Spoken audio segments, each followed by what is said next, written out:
원내대표가 되기를 간절히 바라고 원내가 대표가 될 걸로 믿어 의심치 않았는데 주호영 의원으로 거의 합의 추대한다는 정보를 받자마자 이렇게 돌변한 거 아니냐 이렇게 얘기를 하시더라고요. 아니 근데 물론 그것도 이유 중 하나가 될 수도 있긴 하겠지만 본인이 원내대표가 될 줄 알았는데 이제 탈당하게 되면 그리고 그것이 자신의 정치적 도약의 기회가 될 거라고 생각했고 뭐 이해합니다. 근데 그게 본인이 안 됐다고 해서 울면서 안 갈 일은 아니잖아요. 뭔가 더 다른 속사정 같은 거 있잖아요. 아니요. 충분히 그분은 그래요. 의원님 너무하시네. 특검발로 실제 블랙리스트가 최순실 씨로부터 시작됐다라는 보도도 나왔어요. 최순실 씨가 문화계에서 자기가 하는 사업에 걸림돌이 될 사람들을 제거하는 목적으로. 그런데 최순실 씨를 조윤선 장관은 청문회에 나와서 모른다고 절대 모른다고 수차 부인했단 말이죠. 여러 자리에서도 그랬고. 근데 저는 이제 여기서 궁금한 겁니다. 조윤선 장관이 최순실 씨를 이제 이렇게 연결해 보면 알 법한데 모른다고 하는 것에 대해서 혹시 아시는 바 없습니까? 아니요, 이제 국회에서 그런 발언이 나가고 나서 전화들을 좀 받았죠. 의원님이? 저도 그렇지만 이제 저하고 말고도 또 우리 당내 그런 전화를 받은 의원들이 얘기를 많이 해요. 어떤 얘기를 합니까? 뭔 얘기를 하냐면 이제 재벌 사모님이라고 표현을 하더라고요. 네. 재벌 사모님인 분들이 저럴 수가 있나 어떻게 저럴 수가 있지 나한테 최순실 씨를 거의 이렇게 모시고 여왕님 모시듯이 모시고 와서 인사시킨 사람이 조윤선 장관인데 어떻게 저런 얘기를 하나 이런 전화를 받은 분들이 있어요. 그러니까 근데 이제 그분들은 증언하기가 어려운 분들이죠. 왜냐하면 잃을 게 많고 굉장히 그런 분들이라 이제 공개적으로 나와서 증언하기를 꺼리죠. 의원님도 받으신 적이 있고요. 넘어갈게요. 있구나. 그러니까 이제 요는 청문회를 많은 분들이 봤으니까 조윤선 장관의 청문회도 봤지만 국회에서도 대정부 질의가 있었으니까 대정부 질의 때 했던 얘기인 것 같네요. 지금 생각해보니까. 조윤선 장관이 최순실 씨 모른다고 했더니 그 장면을 본 몇몇 사모님들이 전화를 해가지고 아니 나한테 최순실 씨를 소개해 준 사람이 조윤선이야 라는 전화를 했다는 거죠. 말씀하세요. 네. 끄떡끄떡 마시지 마시고. 네네. 저 안 보이거든요. 네. 라디오니까 죄송합니다. 예. 이거 새로운 뉴스 나왔습니다. 그러면은 의원님이 이걸 밝힐 일은 아니죠? 제가 하기는 그렇고요. 네. 또 그냥 저하고 특검이 부르면 가서 얘기해요. 제가 경선했던 상대이니만큼. 네. 근데 이제 특검이 이건 조사를 해야 되고 특검이 조사를 하려는 의지가 강력한 것 같아요. 그런 것 같아요. 네. 그러니까 최순실 씨를 모른다고 여러 차례 얘기했지만 최순실 씨를 재벌 사모님들에게 손잡고 가서 소개해준 사람이 바로 조윤선 장관이다. 당신은 수석이었는지 모르겠는데 시점 모르겠지만 그 전화를 수석이든 장관이든 예. 복수의 의원들이 받았고 의원님도 그중 한 분이다. 뉴스 나왔습니다. 그런데 말이죠. 네. 개혁보수신당은 사람이 줄었어요. 개혁보수신당이요? 네. 네. 이게 이제 특히 이제 나경원 의원이 좀 여러 가지 변수를 일으켰고 네. 그다음에 진짜 이유가 뭡니까? 김성태 어제 그 의원한테는 전화를 해서 왜 안 나오시냐고 했더니 눈물을 보였다고 흐느꼈다고 하는데 그랬다 저는 이제 그 대목을 듣고 약간 의아한 것이 본인이 합류하려고 하는데 지금 언론에 나오기로는 정강 정책이 본인과 맞지 않아서 그런다고 하는데 정강 정책이 맞지 않은 것은 울 일은 아니지 않습니까? 제 말이 정강 정책이 맞지 않으면 화를 낼 일이지 울 일은 아니잖아요. 그것도 흐느낄 일은 아니죠. 그러니까 제가 보기에는 말 못할 사정이 있는 게 아니냐 이게. 네, 다들 그렇게 생각은 하는 거고요. 다들 그렇게 생각합니까? 제가 만나본 분들은 다 그렇게 생각해요. 정강 정책은 그냥 언론 보도용이고. 정강 정책에 대해서는 전혀 이제 사실과 아닌 보도가 됐기 때문에 바로 잡아야 되겠는데요. 말 못할 사정이 뭐죠? 조금 그 정강 정책은 그때 당시 정해지지도 않았고 네. 그다음에 본인이 정해지지도 않았다.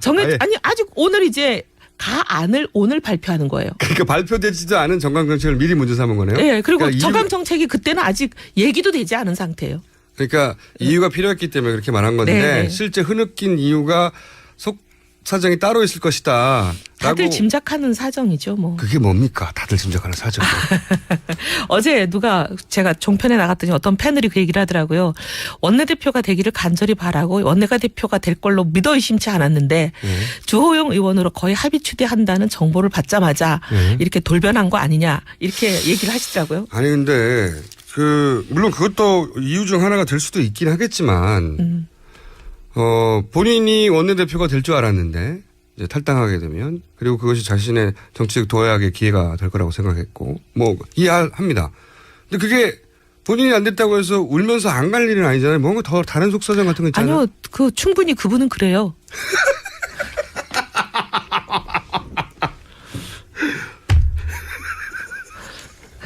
많은 그런 일들이 있었습니다. 그동안. 의원님 너무하시네. 제가 너무하는 게 아니라 그런 일들이 꽤 있었기 때문에 아, 그래요? 다들 놀라지 않죠.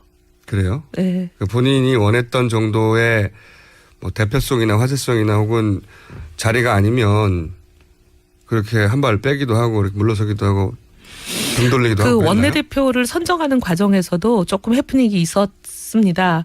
왜냐하면 이제 우리가 새누리당 안에 있을 시절에 원내대표를 누구를 내느냐 하는 문제가 있었는데 1순위, 2순위로 저희들이 거의 공감대가 있는 분들이 있었거든요. 후보가. 네, 따로. 그러니까 1순위, 2순위가 이분들이 왜 안 하려고 그런지 속사정을 들어보니까 이 나 의원이 와서 계속 울면서 본인이 하겠다. 울면서요? 예. 확실해요? 울면서? 늘 많이 울어요. 늘 많이 울어요? 예. 이런 중요한 그래서 이제 상황이 있을 때마다. 그래가지고 왜 울었을까요? 이제 나라를 구하고 싶은 마음이겠죠 그냥. 예. 네. 그렇게 생각합니다. 네. 그래서 하여튼 이 두 분이 안 하는 상황이에요. 안 하고 그러니까 원래 원내대표로 지금 분당파, 네. 분당이라고 할게요. 분당했으니까 이미. 가칭 개혁 보수신당 분들 중에 내정됐다고 생각할 분들이 있었는데 나경원 의원이 찾아와서 울면서 뭐 내정이라기보다는 이제 많은 사람이 이 사람들을 추대하고 싶다. 하는 사람도 그런 있었는데 사람들이 있었는데 어쨌든 안 됐고 울면서 네, 나중에 이제 혼자 하겠다고 나섰을 때 이제 회의에서 김성태 의원으로 제가 들었는데 김성태 의원 등등이 네. 막 화를 내면서 고래고래 고성을 질렀다고 들었어요. 왜요? 나 의원 하면 안 된다. 나 의원 하면 우리가 선거 진다. 근데 왜 이렇게 개인적인 생각 때문에 전체 우리 이 당에 굉장히 중요한 일을 어그러뜨리려고 하느냐. 이런 취지로 본인이 마구 화를 냈다고 저한테 그러셨어요. 김성태 의원이. 김성태 의원이. 네, 근데도 이제 막지 못해서 너무 속상하다. 근데 어쨌든 이번에 속사정도 같이 합리하지 않는 속사정도 정가정책이 아니라 본인 개인적인 뭔가 이유가 있을 개인적인 것이다. 이유가 있을 것이다. 그래서 몇 명 탈당하나요? 오늘 한 30여 명 할 것 같아요. 근데 이게 원래 더 늘어날 것 같다가 뉴스가 그게 아니라 더 줄어든다고 하는데 사실이에요? 아무래도 사실상 아까 안민석 의원 말처럼 이 보수당은 한 번도 분열된 적이 없습니다. 그러니까 이런 첫 계량에 지역 유권자나 주민들 또 그런 도의적인 절차를 갖추고 또 조금 뭐 간망하는 사람들도 있을 나경원 것이고. 의원은 굉장히 주도적으로 나서다가 빠진다고 하는데 사실이에요? 나경원은 빠지지는 않을 거예요. 다만 조금 한 파스 쉬었다가 1월 초쯤에 이제 다시. 나왔으면 좋겠다는 건가요? 아니면 나올 거라는 건가요? 어젯밤에 사실상 제가 밤늦게 어제 들어갔는데 한 아주 밤늦은 시간인데 막 울면서 이렇게 흐느끼면서. 나경원 의원이요? 예. 왜 그러셨어요? 그러니까 지금 본인이 합류하지 못하는 그런 여러 가지 자기 신경에 막 그런 안타까움 때문에. 그러니까 의원님하고 그렇죠. 통화하면서 흐느꼈다고요? 원래 나경원은 뭐 저 앞에서 잘 울어요. 뭘 그런 것까지 또 알려고. 네? 너무 많이 하지 마시고. 아니 근데 울면서 하는 얘기에 골자가 지금은 어렵지만 합류하겠다? 아니면은 잘 가라? 조금 있다가 이제 이번은 아니지만은. 근데 왜 이번에는 왜 아닌 겁니까? 1월 초에. 글쎄 제가 이 청문회 하느라고 사실상 나경원은 김성태 없이는 못 산다는 그런 뭐 국회할 그건 왜 그런가 하면요. 나경원 의원이 참 각종 선거는 출마하는 적이 없어요. 근데 제가 저도 이 서울 강서 보수당으로서는 힘든 지역이지만 저도 내리 삼선을 했습니다만 하여튼 나경원이 뭐 하겠다 그러면은 제가 그냥 팔 걷어붙이고 안 도와준 적이 없어요. 그러다 보니까 자기가 중요한 사항이 있을 때 마지막에는 꼭 저한테 상의를 하는데. 어머, 끝나는 시간이네요. 전화들을 좀 받았죠. 의원님이. 저도 그렇지만 이제 저하고 말고도 또 우리 당내 그런 전화를 받은 의원들이 얘기를 많이 해요. 어떤 얘기를 합니까? 뭔 얘기를 하냐면 이제 재벌 사모님이라고 표현을 하더라고요. 네. 재벌 사모님인 분들이 저럴 수가 있나 어떻게 저럴 수가 있지 나한테 최순실을 거의 이렇게 모시고 여왕님 모시듯이 모시고 와서 인사시킨 사람이 조윤선 장관인데 어떻게 저런 얘기를 하나 이런 전화를 받은 분들이 있어요. 그러니까 근데 이제 의원님은- 그분들은 증언하기가 어려운 분들이죠. 왜냐하면 잃을 게 많고 굉장히 그런 분들이라 이제 공개적으로 나와서 증언하기를 꺼리죠. 의원님도 받으신 적이 있고요. 넘어갈게요. 있구나. 그러니까 이제 요는 청문회를 많은 분들이 봤으니까 근데 조윤선 장관의 청문회도 봤지만 국회에서도 대정부 질의가 있었으니까 대정부 질의 때 했던 얘기인 것 같네요. 지금 생각해보니까. 조윤선 장관이 최순실 씨 모른다고 했더니 그 장면을 본 몇몇 사모님들이 전화를 해가지고 아니 나한테 원내대표가 되기를 간절히 바라고 원내가 대표가 될 걸로 믿어 의심치 않았는데 주호영 의원으로 거의 합의 추대한다는 정보를 받자마자 이렇게 돌변한 거 아니냐 이렇게 얘기를 하시더라고요. 아니 근데 물론 그것도 이유 중 하나가 될 수도 있긴 하겠지만 본인이 원내대표가 될 줄 알았는데 이제 탈당하게 되면 그리고 그것이 자신의 정치적 도약의 기회가 될 거라고 생각했고 뭐 이해합니다.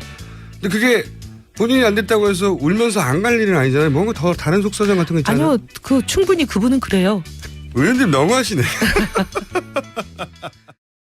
최순실 소개해 준 사람이 조윤선이야 라는 전화를 했다는 거죠. 말씀하세요. 네. 네. 끄떡끄떡 마시지 마시고. 네네. 저 안 보이거든요. 네. 라디오니까 죄송합니다. 예. 이거 새로운 뉴스 나왔습니다. 그러면은 의원님이 이걸 밝힐 일은 아니죠? 제가 하기는 그렇고요. 네. 또 그냥 저하고 특검이 부르면 가서 얘기해. 제가 경선했던 상대이니만큼. 네. 근데 이제 특검이 이건 조사를 해야 되고 특검이 조사를 하려는 의지가 강력한 것 같아요. 그런 것 같아요. 네. 그러니까 최순실 씨를 모른다고 여러 차례 얘기했지만 최순실 씨를 재벌 사모님들에게 특검발로 실제 블랙리스트가 최순실 씨로부터 시작됐다라는 보도도 나왔어요. 최순실 씨가 문화계에서 자기가 하는 사업에 걸림돌이 될 사람들을 제거하는 목적으로. 그런데 최순실 씨를 조윤선 장관은 청문회에 나와서 모른다고 절대 모른다고 수차 부인했단 말이죠. 여러 자리에서도 그랬고. 근데 저는 이제 여기서 궁금한 겁니다. 조윤선 장관이 최순실 씨를 이제 이렇게 연결해 보면 알 법한데 모른다고 한 것에 대해서 혹시 아시는 바 없습니까? 아니요, 이제 그 국회에서 그런 발언이 나가고 나서